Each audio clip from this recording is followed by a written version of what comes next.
So in the recent Boruto chapter, seeing how Boruto has pretty much jacked Sasuke's swag, and when you kind of come into the terms of talking about Naruto Shippuden, usually people that come up are like Itachi, Minato, Madara sometimes, and then we'll finally get to Sasuke. And at this point, I kind of feel that Sasuke has become underrated, and people don't give him the respect that he used to get in the beginnings of Naruto Shippuden or at the ending of Naruto Shippuden. So today, we're going to be giving Sasuke that respect back. If you're new to the channel, please subscribe and comment down below and go watch all my other content. We're on the way to 1,000 subscribers. Let's get to it. So in the flashbacks of Kid Sasuke, we see that he is eager to finally catch up to his brother Itachi, known for being one of the greatest Uchiha in that generation. But little did Sasuke know that he will go down as one of the strongest Uchihas that ever exist. But for now, Sasuke just had one small dream that he wanted to turn into reality, killing his brother. And of course, to do that, he would need power. Now, when we first see Sasuke, he's already implied to be pretty much ingenious and top in the class, but we really didn't see anything physical from him that was exhibited until he did the bell test with Kakashi and he had an exchange with Kakashi. They even made Kakashi note, and I quote, "What a guy," and he couldn't even have time to read his book. We saw earlier that he was pretty much able to completely read his book against Naruto, and not only that, still hit him with the 1,000 years of death. Now, after this, we go into the Land of Waves arc, and we see that Sasuke was blatantly able to outclass 2 Chunin ninja, and this is kind of crazy to really think about because he did this with such ease and coolness that it made even Naruto kind of look at himself and think that he is less than or not even the main character, to be honest. Now, next when Zabuza pops up, obviously they gotta give Naruto, you know, his moment because the show is called Naruto, but Sasuke still ends up getting his moment against Haku later down the road because Sasuke, after just a week of training, was able to completely outclass Haku before he pulled out his ice mirrors. And this is something really crazy because Haku has really been in the trenches with Zabuza since he was a little kid, literally killing shinobi, actually being at the line of battle. And this is Sasuke's first real mission, and just in a couple days to a week of training, he was completely able to close the gap with Haku in Haku's base before the ice mirrors and outclass him. And that's something really crazy because Haku was seen as somebody on the same caliber as Zabuza, at least in Zabuza's eyes, when he uses the ice mirrors. And in base, Haku was seen as a pretty skilled ninja, being able to casually assassinate and do certain things like make it so Zabuza appears like he's dead, and Sasuke was able to outclass him. But again, of course, Naruto is the main character, so Naruto comes in with the dub, or at least in the sense where Naruto comes in where he pulls out the MCM. Now, I'm gonna touch on one point before the Chunin exams. You might be asking why am I bringing this up in a Sasuke Glaze video, basically, but hear me out. So Sasuke ends up fighting Rock Lee, right? Gets destroyed, but we're gonna come back to this later because what he did was fluke some of the best get back I've ever seen in all of part 1. Naruto, Sasuke, Sakura finally get into the Forest of Death. They end up encountering Orochimaru, and we got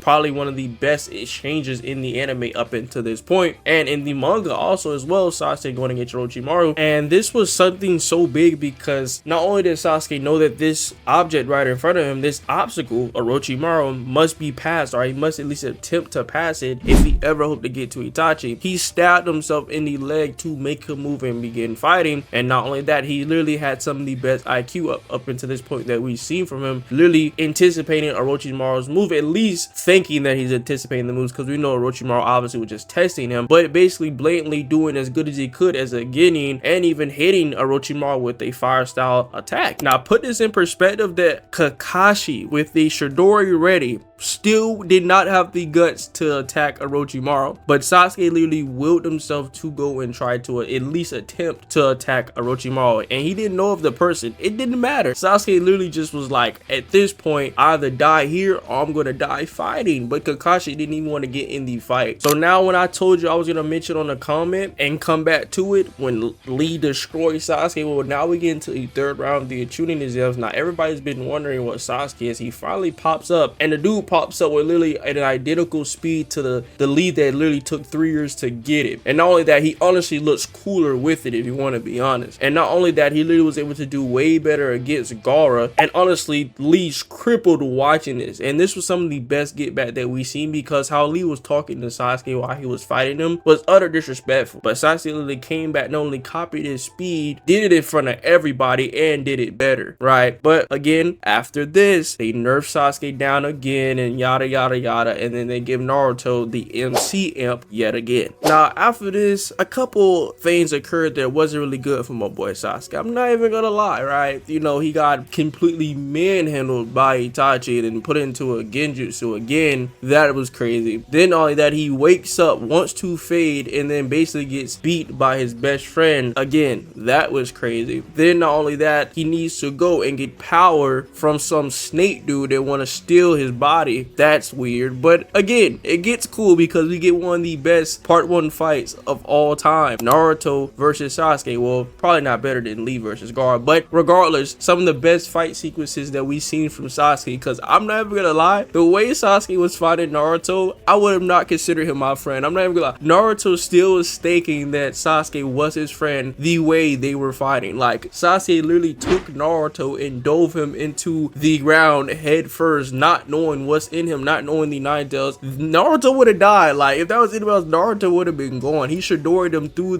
the chest, tried to hit his heart, but Naruto kind of diverted it up. Yeah, it was crazy what Sasuke was doing to Naruto. I'm not even gonna lie. If Naruto was anybody else, it would have been crazy. Now we finally get the time skip where everybody else gets stronger and looks good, and we're thinking everybody's finna go get Sasuke. And little did we know, when they pull up, Sasuke is gonna probably be one of the coolest characters we see for a while. Sasuke realized make all of them rethink why they even came. And Naruto literally trained for 3 years and comes, and Sasuke literally dwarfed his 3 years like it was nothing. And he even said that he spared his life on a whim, and then says that you might lose your life on a whim. And then honestly was literally about to kill them right then and there, but Orochimaru saved the series, bro. And that was actually kind of crazy because we see Sasuke going to the psyche of Naruto and Kurama and was able to block Naruto from getting the Kyuubi. Imagine that. You've been relying on this power for years now, and the dude that you're trying to get back to your village literally enters into your one place where people shouldn't be able to enter and literally stop you from getting that power, bro. That was wild. And then we see later that Naruto literally was saying that Sasuke is too strong now, and honestly blatantly admitting it. Now he's going to start training to reach Sasuke's power. Now the next thing that Sasuke starts doing is becoming the Akatsuki hunter, and honestly doing a better job at taking down Akatsuki than the villages, honestly, bro. So the first thing that he does is decide to kill Orochimaru, and blatantly tells Orochimaru that he discusses him. And before this, I forgot to mention that Sasuke literally was fighting over 1,000 shinobi, and the shinobi are literally shown on the ground laying there, and Sasuke doesn't have a scratch. Going back to Orochimaru though, ends up completely negging Orochimaru and literally just utterly making Orochimaru kind of have flashback PTSD from his older brother. Then after this, we see Sasuke run into Deidara, and arguably one of the most analyzing and IQ based fights that we ever seen. I'm gonna break this down for you, right? So from the get-go of the battle, when Sasuke uses lightning style jutsu to fling all the mini bombs onto the tree, right then and there he already pinpointed a flaw in the bombs that Deidara was using. Now after this, he knew the bombs that were painted by Toby was underground, so what he did was, while Deidara was flying, he showed his range, thinking or making Deidara think that that is his limit, but then use his blade to extend the limit past it. Then not only that, he ends up getting Deidara pinned down with Shuriken. Deidara pulls him out and decides to use his C4. Sasuke places Deidara on a minor genjutsu, making him think that he got atomized, but really Sasuke saw that the bubble was surrounding the whole area, but Deidara was hovering above the bubble. Then Sasuke ends up appearing behind Deidara. Deidara was able to break through the genjutsu, but wait, Deidara thought that he had Sasuke trapped by surrounding him behind a bubble of clay. Remember that diagnosis that Sasuke made at the beginning of the fight?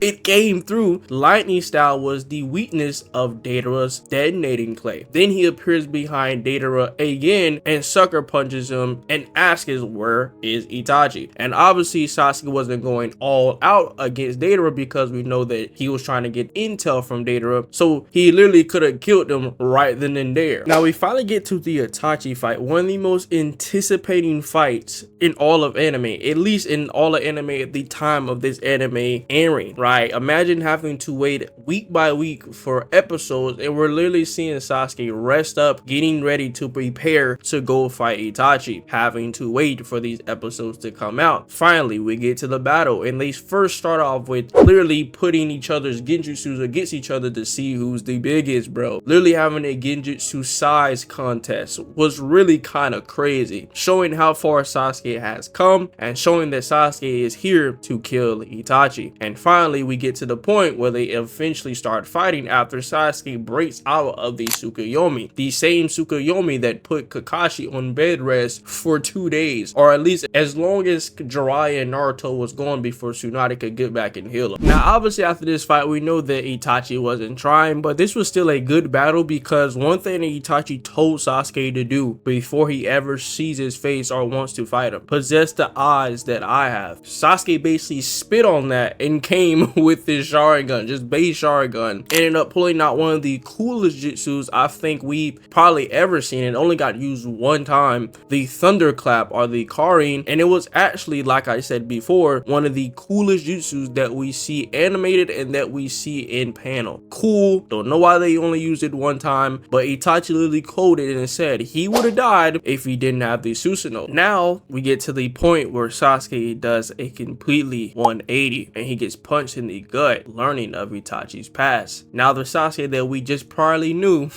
gets 10,000 times more cooler and loses all the blocks that he had on his life. We finally get to Sasuke going to the 5 Kage summon, and honestly, this Sasuke was a completely different character. Previously not wanting to kill, but now he doesn't give a freak, killing multiple samurai and blatantly going for the kill against the Raikage, and honestly would have did so if Gaara didn't intervene. And even going to the 5 Kage where they at, rushed in, didn't care who they was, and sliced off all their banners when he could have speed blitzed and sliced off all their heads. Not only that, went to going to fight Donzo, ends up stabbing Karin through Donzo, and ended up walking down Donzo in one of the most coolest ways in the whole anime with a smile, bro. Like, Sasuke ended up finding his shiesty basically. Then after this, ended up trying to kill Sakura like twice. Then not only that, basically telling Kakashi he wants to kill him, come here, he's been itching to kill him.